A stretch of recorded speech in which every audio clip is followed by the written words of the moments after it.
Humanap ka. Di ba? Yeah! Alright. Alright. I'm gonna do it real freestyle. May pakiusap lang ako sa'yo, Kuya Willie. Yeah. Ito ay galing sa iyong kaibigan, Andrew E. Kung sakaling ako'y hindi sigurado na ASF ang makakasama ko, huwag mo sana silang parusahan.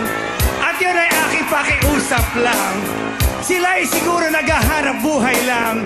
At syempre naman, pagbigyan mo naman. Hindi pwede. At dapat alam mo ito. May patakaran ang programang ito. Hindi ka pwedeng umalis basta-basta. Dahil ako na naman ang may kasalanan dyan. Kaya kayo, magpapaalam kayo. Hindi basta-basta magso-show kayo.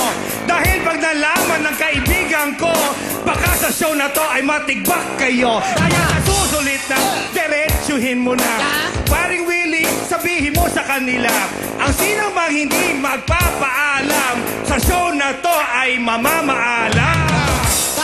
Tama ka, kaibigan. Ang akin lang ay dapat proteksyonan. Okay? Ang mga yan ay batang-bata pa. Okay. Baka kung saan lang mapunta yan. Oh.